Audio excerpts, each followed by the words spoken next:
We've been running Rob Antle's report all morning, and frankly, it sounds absolutely horrible what you've been living with in St. Mary's for, pretty close to 20 years now. Can you describe the experience? And I almost dare not ask, but what it's like, what it smells like? I tell people there's no way I could describe it. You'd have to experience it yourself. Like the reporter said, it just sticks in your throat and it will not move. And at that time, when we done an interview on Friday, that was a good day. We have bad days when it's pretty unbearable. And people in the report, they say they wear masks. They actually have to stay indoors. They can't stand it.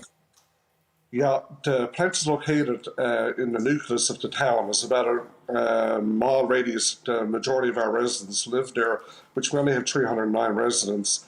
And some of those that were interviewed are really within close proximity, probably within 1,000 feet.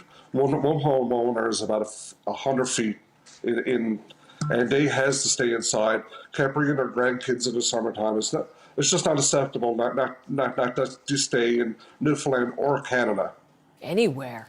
Listen, that's the outside. We've obviously sent our drones to fly over the site to give us the perspective of what the community looks like. I want to bring in some video now of what it looks like inside. These vats, as you've seen them, Mayor Ryan, hold on as we look at these pictures together. There we are, inside now. These huge vats filled with this fish sauce, the effluent of the process. How many vats? How much material? What's in this? There was originally 150 vats there to start off. They were full with 12,500 litres of product, which is capelin, salt, and I believe pineapple juice to be added later. Over a period of 30 years, they're after leaking. Right now, we're down, most of the vats have about 3 or 4 feet of solid left in them. The liquid is after leaking out of the vats, onto the floor, and over a period of time, into the ocean. We're after complaining about this numerous times with both levels of government, and they just play past the buck. Provincial blames federal, federal blames provincial.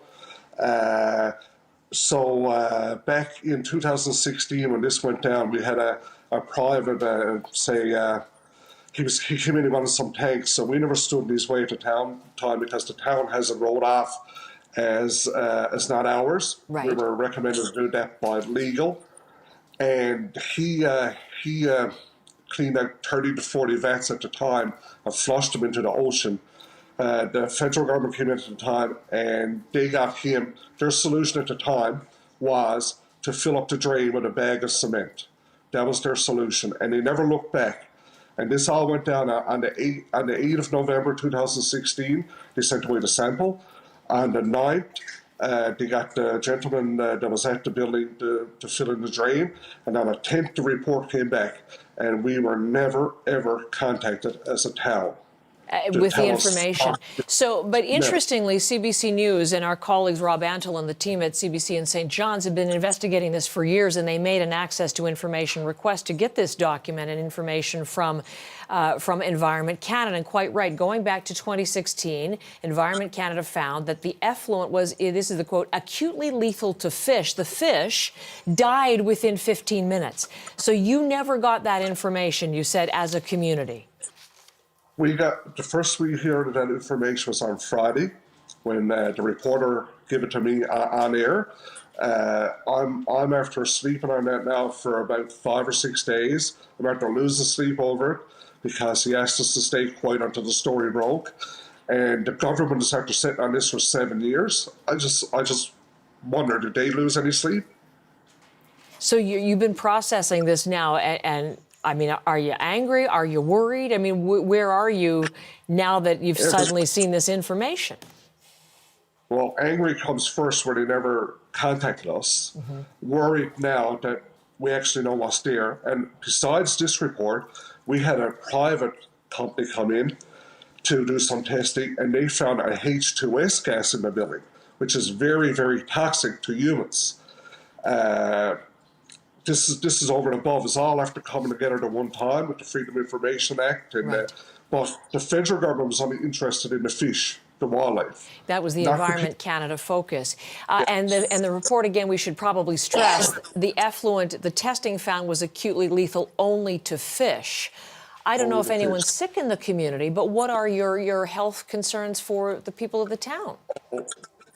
We have an aging community, a lot of people sick. A couple of people that you interviewed, they tell you their stories. They're really scared now. Now we have panic set in the community when this was released this morning. Major panic. We're going to have a little session more with the public to let them know. I'm working with our MHA and our MP. They're totally on board from day one. But both levels of government, provincial and federal, they're not helping. They're just passing the buck. It's time for the buck to be done. It just got to be fixed. Got to be fixed now. We can't wait no longer. It's just disaster. It's ready to wash into the ocean. Some of the pictures you see, the ocean on high tide, it even goes into the building through an open door and comes back out. We have the building undermined with the ocean, is ready to topple over. We have a disaster. We have a disaster. So just let me pick up on that. You're going to have a community meeting on this tomorrow to address the people of the town's concerns. We should make it clear the company, just so people know, abandoned this plan a long time ago. The company was dissolved 17 years ago. The owner has not been heard from in years. You say the governments, provincial and federal, are going back and forth and nobody taking it on. Who needs to take it on then, Mayor Ryan? I think it's the federal government. It was federal money that put the project there originally through a COA program.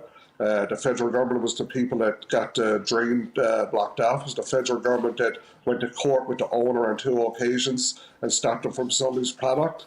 The federal government's have to be involved everywhere in this project. So I think they should get involved now and do a cleanup. We have a company that I talked to this morning that's ready to go within 48 hours. 48 hours to be on site, and they have an attack plan. We have a place to bring it, but we need this done. There's no wait now. It has to be done. It has to be done. As you said, St. Mary's is a town of just over 300, and you said previously you don't have the money to pay for this. Do you have an estimated cost for this cleanup? Yeah, an estimated cost, I'm taking between 1 and 1.5 million. 1 and 1.5 million that you want to get from the federal government.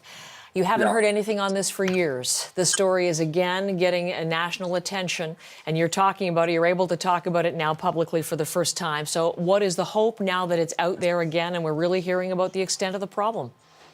That this is going to be acted on right away. Like I said, inside the building now, we have about a foot of waste all over the whole floor. Foot of waste ready to be leaked into the beach, the ocean.